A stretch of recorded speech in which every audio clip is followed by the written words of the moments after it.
Hey fellow tacticians, be sure to like this video and subscribe and ring that little notification bell. That supports this channel's conservative content, which is good for me, good for you, good for America, but really bad for the dark cyber overlords at YouTube.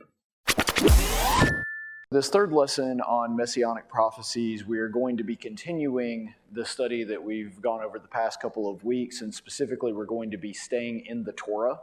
So this will be our last lesson on the prophecies that come directly from the Pentateuch, or the first 5 books of the Bible. And an interesting thing that happens in here, and it's something that to me has always been one of the apologetic proofs that the Bible is what it claims to be, is that when you look at ancient literature and you've read different religious texts or different stories, fables, that kind of thing from other cultures, other religions, they never paint people of other cultures and other nations in a positive light.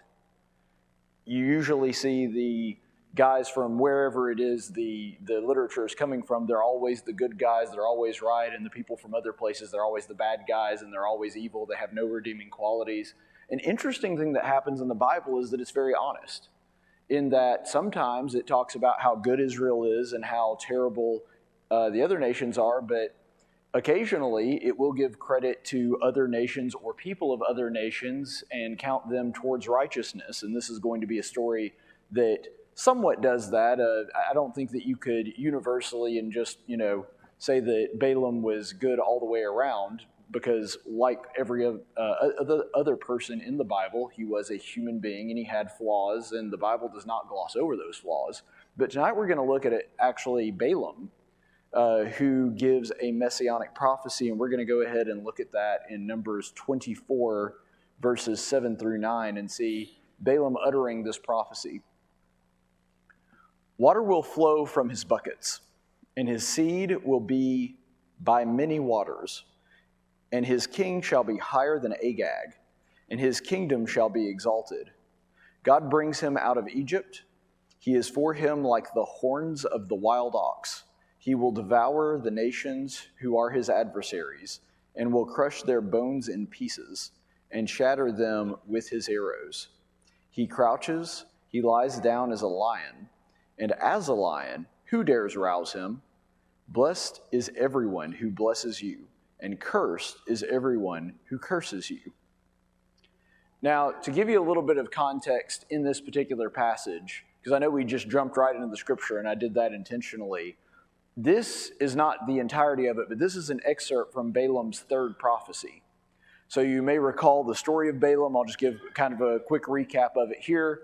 Balaam is asked by Balak to go forth and to curse Israel because he's about to make war against them, and he says basically wants him to curse him or put a jinx on him so that when he goes out and he curses Israel, Israel will not be successful against the Midianites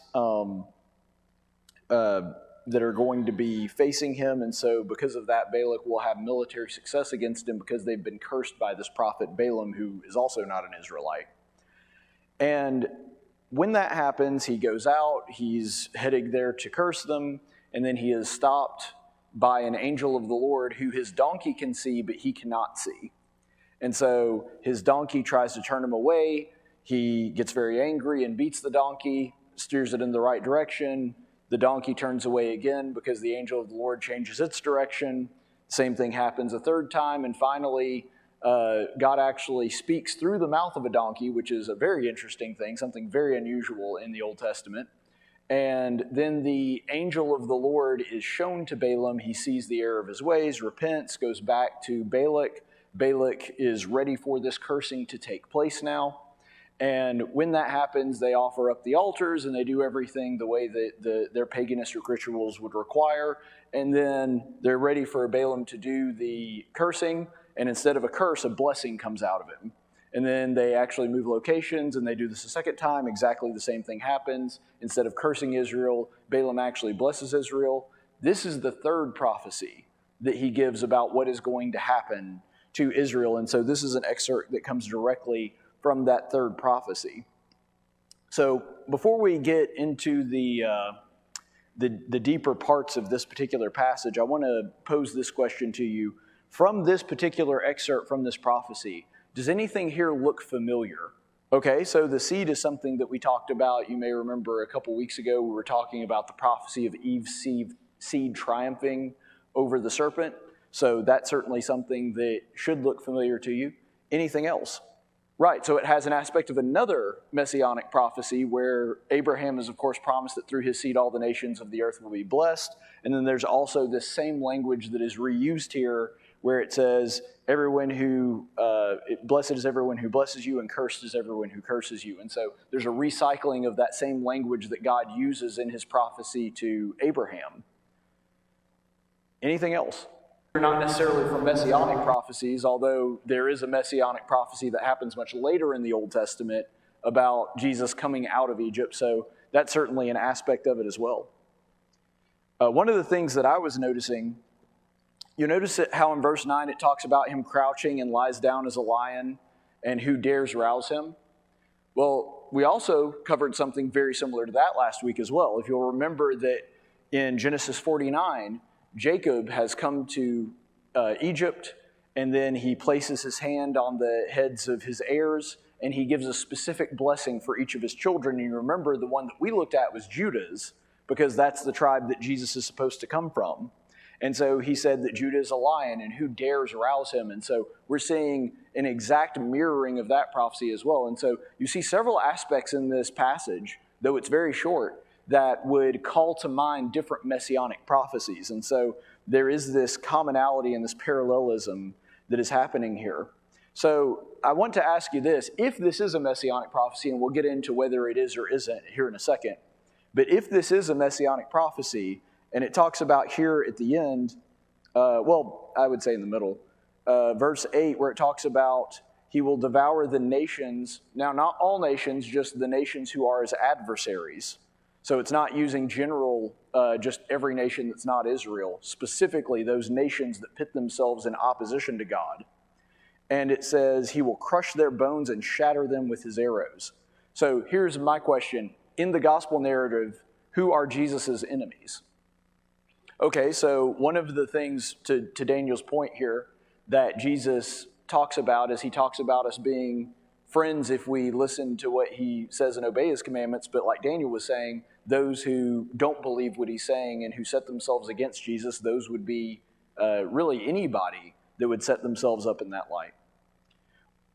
More specifically, so though you also said the Pharisees, so that would be an example of a very specific group that we know were Jesus' adversaries. Who else? The Jews were one of them. Who else? The Romans. Okay, so that's it, the Jews and the Romans. Now, what do we know about what happened to the Jews and the Romans shortly after Jesus came? They were shattered and scattered all over the earth. The Roman Empire started to crumble not too long after Jesus came. We start to see the decline of the Roman Empire, because remember that Paul was executed and the other apostles, we think, under the Emperor Nero, so he would have been the fifth emperor, and that really starts the decline of the Roman Empire. And what happens is they start segmenting off. So instead of one big central power as Rome was over the world, that starts the decline, and the fall of the Roman Empire follows not too long after Jesus is operating in the first century. So by the time we get to, for example, Emperor Constantine or Domitian, that's when we start seeing Rome really kind of splinter and scatter apart. We also know that the destruction of the temple at Jerusalem, which was the seat of power for the Pharisees, is destroyed by the Romans in 70 AD, and the Jewish people were scattered all over the earth. And so I think that one of the things that this prophecy is actually predicting is that once Jesus comes, once the king has been put into power, those who opposed him while he was on earth scatter all over the earth, and their empire is shattered, the way that it's described here.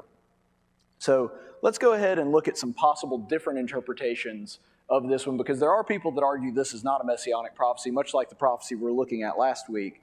A lot of people will bring up different possible interpretations of it. One is that this is a prophecy of Israel generally.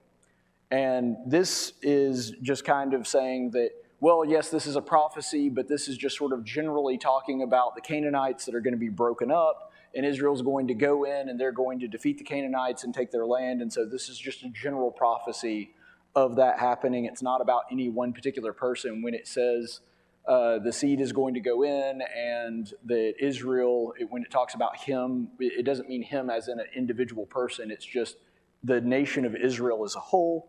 And their justification for this is what's known as personification, which, to be fair to them, we do see personification in the scriptures quite a lot. So this is not like a completely far-fetched thing. There are times where Israel is talked about as a single individual. Sometimes you'll see Israel referred to as just Jacob. So even though they're a whole nation of people, they'll be referred to as Jacob, even as though they are one single person. Or we also see personifications in literary terms as well. For example, let's go to Proverbs. You see Lady Wisdom and Lady Folly. So these abstract concepts are spoken of as though they are a specific person. And so that's the idea of personification. So that's one possible interpretation. A lot of people will also see this as a prophecy of King Saul's victory over Agag. And you remember, it mentions Agag specifically there in Numbers 24. And so it talks about him being exalted over Agag. Saul is the one who eventually defeats Agag. And because of that, this is just a prophecy of Israel's first king, King Saul. And then a third possible interpretation, of course, is the one that we've been dealing with, is Messianic prophecy. And so we're going to go through these possibilities to take a look and examine the scripture closely to see, is this actually a Messianic prophecy, or is it foretelling just the victory of Israel generally over its enemies, or specifically the prophecy of King Saul defeating the Amalekites and killing King Agag? So for that, let's go ahead and look at the first one where it talks about just the personification of Israel. And this is also in Balaam's prophecy. This is his second prophecy. This comes from Numbers 23, verses 21 through 24. He has not observed misfortune in Jacob, nor has he seen trouble in Israel. The Lord his God is with him, and the shout of a king is among them. God brings them out of Egypt. He is for them like the horns of a wild ox. For there is no omen against Jacob, nor is there any divination against Israel. At the proper time it shall be said to Jacob and to Israel what God has done. Behold, a people rises like a lioness, and a lion, it lifts itself. It will not lie down until it devours the prey and drinks the blood of the slain. So in this passage, we see exactly what is being talked about for the people that say that the third prophecy is just a prophecy about Israel. We see personification because it talks about it being just the misfortune in Jacob. Of course, that's talking about Israel because the person Jacob is no longer around at this point in the biblical narrative. And it talks about him bringing them out of Egypt. Well, I mean, again, he's using them. That's a plural pronoun there. And so obviously what he's talking about, where he talks about Jacob as a singular person, is bringing them out of Egypt. So we can see personification there as well. So this concept is not foreign, not only to the Bible, but not even to this specific passage or the story of Balaam itself. But do you notice anything there? Here, it talks about them as a personification, but then there's also a separation that occurs there. Because you'll notice it talks about it as in plural pronouns. He's seen trouble in Israel, God is with him, but then it says, and the shout of the king is among them. So the king and the personification are two different things. We're dealing with two separate things because that's how Balaam treats them. It says it is for them like the horns of a wild ox, and then he's going to bring them out of Egypt. And let's see, and there's one more here. Yeah, and then also it uses the word the people rises like a lioness. Not him, not singular, people. And so there is a difference that happens here where in the third prophecy that we were looking at earlier, it's always talking about a single individual. In this prophecy, it's using personification, but it also talks about whoever this individual is and the personification of Israel as two separate entities. There's going to be a king that comes out of them, but that's not the people. Those are two separate concepts he's dealing with there. So let's go ahead and look at 1 Samuel 15, 7 through 8.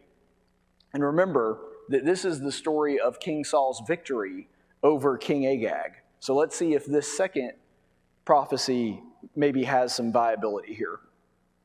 So Saul defeated the Amalekites from Hivilah, as you go to Shur, which is the east of Egypt. He captured Agag, the king of the Amalekites, alive and utterly destroyed all the people with the edge of the sword. Well, now that presents a problem, doesn't it? Because the prophecy is specific to him being exalted over Agag, and he certainly defeats him in battle, but he doesn't kill him. He takes Agag alive. He captures him and actually defies God's commands in doing so. And we'll see the conclusion of that story just a few verses later in 1 Samuel 15, 32 through 33. Then Samuel said, "Bring me Agag, the king of the Amalekites."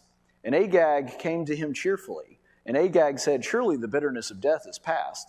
But Samuel said, "As your sword has made women childless, so shall your mother be childless among women." And Samuel hewed Agag into pieces before the Lord at Gilgal. So, first, because before we get into the actual theological implications of this, I would like to just point out that Samuel's pretty hardcore. He doesn't just kill him, it specifically says hewed him into pieces. So Samuel was very upset about not only the actions that Agag had taken, but also it seems as though, and you can see the distress of this in earlier verses that we didn't include in this reading, he's pretty upset about Saul defying God's word here as well. And so Samuel was somebody that understood that God was not only angry with Agag's behavior, but also with Saul's as well. And because of that, he doesn't just kill him, but he chops him into pieces, is the way that the story reads here. So it is Samuel, not Saul, that actually kills King Agag. And Samuel actually reprimands Saul's disobedience. And it is this exact story that is the story that leads to Saul's downfall. You'll remember that if you are looking through the narrative of this story, and we don't have time to read the whole thing, but it is this episode that eventually leads to Saul having God's Spirit depart from him. He's no longer considered king in God's eyes, and so he has lost his authority and his rulership specifically because of his actions in this story. And so how could we say that this is some great exaltation of Saul and that there's a prophecy by Balaam way back in the scripture to triumph over Agag when, first of all, he didn't kill Agag. Samuel had to do that because he defied God by not doing that. And then on top of it, this isn't him coming to power because of his victory over Agag. It's the exact opposite. He loses his power and his authority and his favor in God's sight because of his actions in this episode. And so that prophecy doesn't work as a prophetic exaltation or victory for Saul. And we already saw that the personification doesn't work because of the context of the earlier passage. And so you can't really say that this is the great fulfillment of some kind of prophetic victory, and you can't say that the other one is merely a personification because it talks about them as two different people. So now we're left with really only one option left, and that is that the passage in Numbers 24 is in fact a messianic prophecy. By the way, just before we leave this topic, are there any other reasons that you can think of that Saul does not fit Balaam's prophecy? What son was Jacob blessing when he talked about the lion and it uses that same language in Balaam's prophecy? Right, it's Judah. What tribe is Saul from? Benjamin. Saul's from the wrong tribe. That can't be a prophecy about him because that prophecy is a repetition of Jacob's prophecy about Judah, and Saul doesn't belong to that tribe. And so it can't be about him because he doesn't belong to the right bloodline.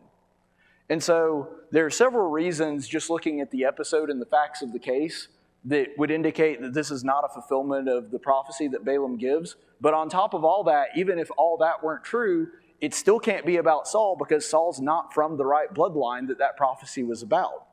And so ultimately, when you try to make that prophecy sort of shoehorn it in to fit Saul, it just doesn't work. So let's go ahead and look at the messianic aspect of this prophecy by getting a little bit of context. Let's take a look back at the story that happens directly prior to the one that we were reading earlier in Numbers 22, verses 31 through 33. Then the Lord opened the eyes of Balaam, and he saw the angel of the Lord standing in the way with his drawn sword in his hand, and he bowed all the way to the ground. The angel of the Lord said to him, "Why have you struck your donkey these 3 times? Behold, I have come out as an adversary because your way was contrary to me, But the donkey saw me and turned aside from me these 3 times. If she had not turned aside from me, I would have surely killed you just now and let her live." So we just went over the context of the story.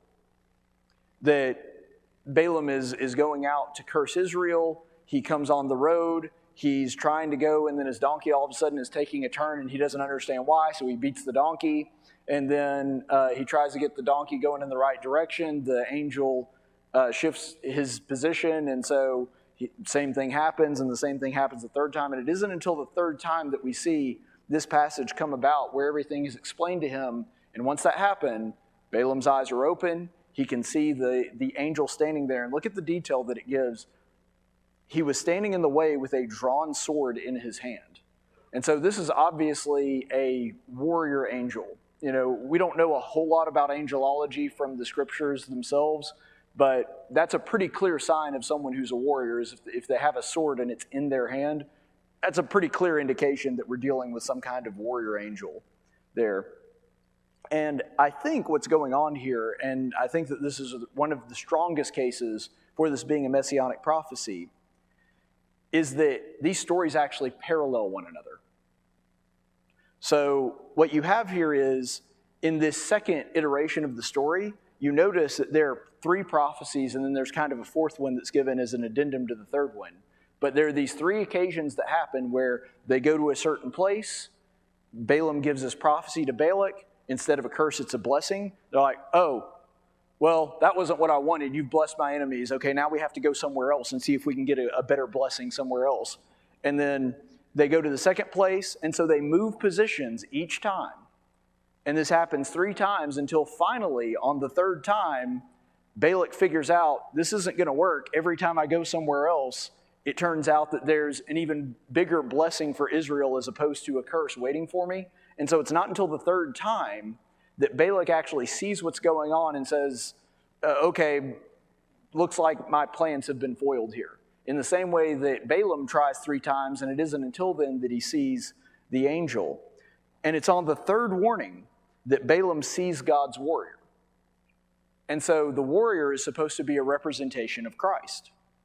It's only on the third occasion that this happens that we see the introduction of God's warrior into the story, and the same thing happens in Balaam's prophecy. It's only on the third prophecy that we see not a prediction of Israel generally, but a prediction of the Messiah specifically. And this is something that is not a new idea when it comes to studying the Messiah. The sword is a very common metaphor that is used in conjunction with it. For example, we see Jesus himself talks about bringing a sword to earth in Matthew 10, verses 34, where he talks about, "I did not come to bring peace, I came to bring a sword."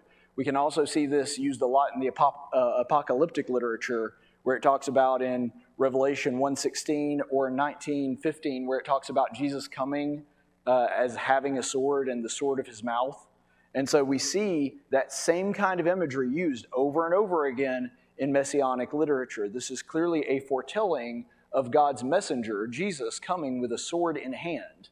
And it's only after that third prophecy that all of a sudden Balaam sees that and understands it. And in the same way, in that second time, that second version of the story where it's paralleled, all of a sudden Balak is seeing it. So this time, ironically, Balaam is the donkey in the second story, and Balak is the rider.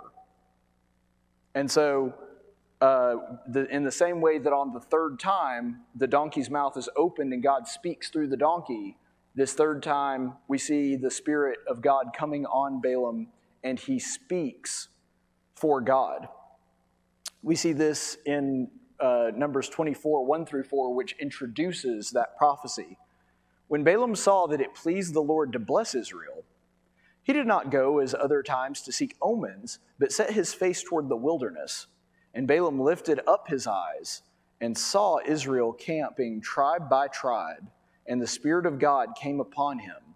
He took up his discourse and said, "The oracle of Balaam, the sons of Beor, and the oracle of the man whose eye is opened, the oracle of him who hears the words of God, who sees the vision of the Almighty falling down, yet having his eyes uncovered." So you'll notice the way that this story is introduced here. It says he does not seek omens, but the Spirit of God comes on him. So presumably, the Bible would only give us that detail if in the previous 2 prophecies he had sought omens. He was looking for an omen to tell him what was going to happen between the immediate ensuing battle that was going to come between the Israelites and the Moabites. And he tells them the truth, he tells them what he sees, but it's on this 3rd occasion, the Bible is clearly trying to draw a distinction between the 3rd prophecy and the previous 2 prophecies. So this one is different because he has the Spirit of God on him. And here's another thing that's really interesting. It actually uses the term oracle. And if you've read through the Old Testament, especially the prophetic books, anytime you see oracle used, that is a confirmation that God's prophecy is being told. And so this is a term that is used exclusively with God's prophets when God is speaking through a representative here on earth. Someone is being used as God's mouthpiece. And isn't it interesting that it happens not to an Israelite, but to a Gentile? And not just a Gentile, somebody who is a seer, somebody that would have been considered unclean, and someone who practiced divination. So this is a pagan person that is worshiping other gods, and yet God still uses him as a mouthpiece. We have confirmation of that from Moses through the Torah. At this point, it says also that his eyes are open. So again, we're seeing that parallel between the episode with him and the donkey and now him before Balak. Now his eyes have been opened in the same way that they were open to see the angel that was standing there in the road. And so now his eyes are fully opened and he can make this prediction. The Bible is clearly making this parallel between the two. And isn't it interesting that after that, we don't really see a whole lot about Balak trying to oppose Israel or the Moabites. Clearly, he took these oracles very seriously, because we see this mentioned later in Joshua and also in Judges, but it's only mentioned as a reference to this episode, not a battle that ensued. And so what happens here is that, much like Balaam saw because of the angel that he needed to turn away because he was opposing God, we see Balak have a similar reaction to where he clearly wanted to defeat Israel and take them on, but he decides not to do that because of the warning that he has been given here. So we see those paralleled quite nicely as well. Let's look a little bit later in this same passage. Numbers 24, verses 15 through 19. He took up his discourse, talking about Balaam. He took up his discourse and said, "The oracle of Balaam the son of Beor, and the oracle of the man whose eye is opened, the oracle of him who hears the words of God and knows the knowledge of the Most High, who sees the vision of the Almighty falling down, yet having his eyes uncovered. I see him, but not now. I behold him, but not near. A star shall come forth from Jacob, a scepter shall rise from Israel, and shall crush through the forehead of Moab and tear down the sons of Sheethith. Edom shall be a possession, Seir, its enemies also will be a possession, while Israel performs valiantly. One from Jacob shall have dominion, and will destroy the remnant from the city." So this is sort of a continuation of the 3rd prophecy. You could count it as like the second part of the 3rd prophecy, or you could say that it's a 4th prophecy. But either way, it's clear that these are linked to the two because you can see the similar language. This one's also referred to as an oracle. He also talks about this being something he sees with his eyes being open. There is a break between it for a conversation to take place, but this is clearly a continuation of what we saw in the 3rd prophecy. So we have the oracle, we have his eyes opened, and there's very interesting language that is used here in verse 17 that is new to this particular prophecy. It says, "I see him," talking about Israel. "I see him, but not now. I behold him, but not near." And then it talks about the one who will have dominion from Jacob. So it seems as though this prophecy is something that's a long ways off. Now, granted, at this point in the biblical narrative, we're probably looking at anywhere from 500 to 300 years before the time of King David or King Saul. So you could maybe attribute it to something like that, but the truth is, it makes far more sense if you're thinking about it being really far into the future, the way that it's worded here. And so the idea that this is the coming of the Messiah actually works a lot better with this than any of the other possible interpretations. And then we also see the scepter shall rise from Israel. Of course, the scepter is a symbol of authority, kingship, dominion, that kind of thing, and it is going to be used to crush his enemies. Where else did we see the scepter of authority?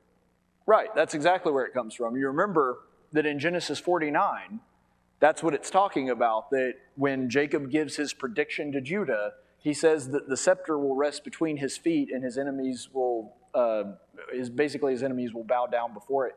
And so we see this similar language being used here, that it's a direct reference back to the prophecy that Jacob made about the Messiah coming from Judah. And so there's all these parallels coming between this and other Messianic prophecies. We can see that it's almost recycling exactly the same thing and just sort of wording it in a different way and putting it in a different light. But it's the same language that we see used in both places. And speaking of language, I want to draw your attention here specifically to, let's see, which one are we here? Oh yeah. So it talks about him ruling in verse 19, one from Jacob shall have dominion and will destroy the remnant from the city. Again, this is a problem with the idea of a personification, because the personification of Israel is Jacob. So how can this prophecy be a personification of Jacob where it talks about one from Jacob having dominion?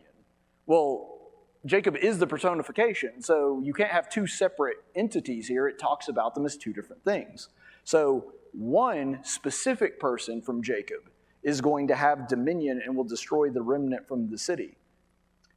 This particular Hebrew verb is actually very rare in the Old Testament. We don't see it very often, but I want to bring up a couple of other occasions where it is used, because I think it puts it in the correct context. Let's look at Genesis 1, verse 28. This is, of course, talking about Adam and Eve living in the Garden of Eden. It said, God blessed them, and God said to them, be fruitful and multiply and fill the earth and subdue it, and rule over the fish of the sea and over the birds of the sky and over every living thing that moves on earth. Okay, so we see the word rule used in that context.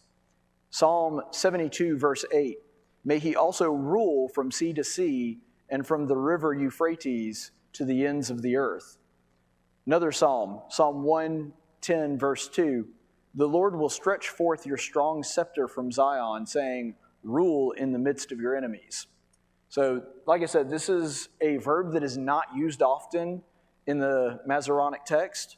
So if we see it, it kind of sticks out because it's used very sparingly, and it's also used in the verse that we just looked at in Balaam's prophecy.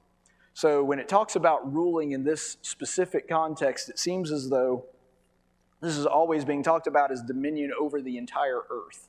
So that's fairly significant because of the rarity of this particular Hebrew verb. It's only used in that specific context where it talks about world dominion, not a regional dominion or dominion over one nation. It's basically God's rule over all the earth is the way that this is talked about.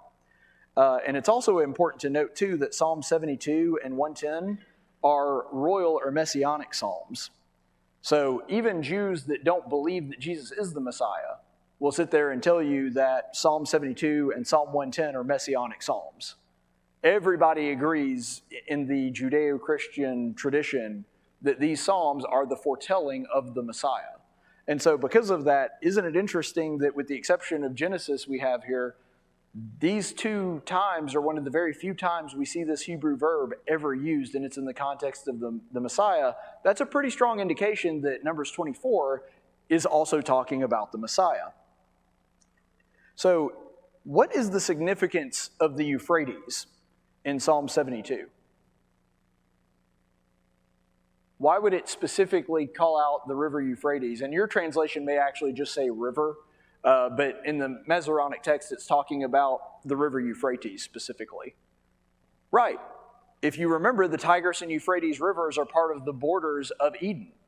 And so in the same way that we see this verb used in Genesis, we're also seeing it used again in Psalm 72 to talk about someone who rules from Euphrates to the end of the earth. And so it's basically saying from the beginning to the end, the Messiah is going to reign and he's going to have absolute dominion.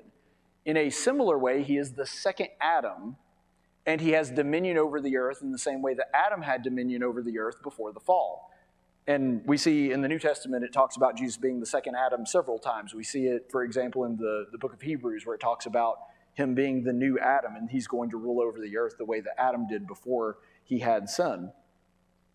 Also, Balaam's prophecy is about a ruler that is going to rule in that same way, the same way that Adam did. And so there's these parallels that we see forming here. And notice also that, again, it is a scepter in Psalm 110 that rules over even his enemies. And so we're seeing these same kinds of ideas being presented over and over again.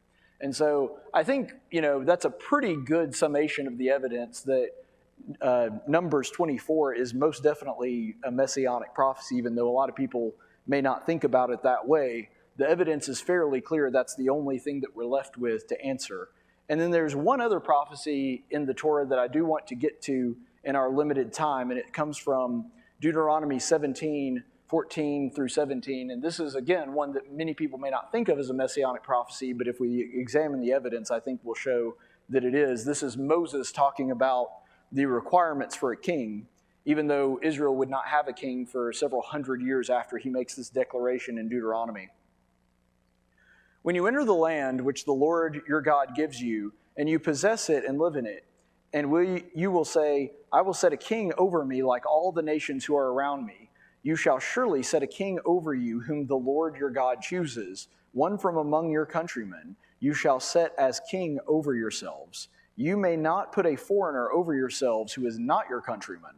Moreover, he shall not multiply horses for himself, nor shall he cause the people to return to Egypt to multiply horses, since the Lord has said to you, you shall never again return that way. He shall not multiply wives for himself, or else his heart will turn away, nor shall he greatly increase silver and gold for himself. So then the question becomes, is this a command? Is this a requirement that Moses is giving to Israel for them to look for when they look for a king? Yeah. But is it also a prophecy? I would actually answer yes as well.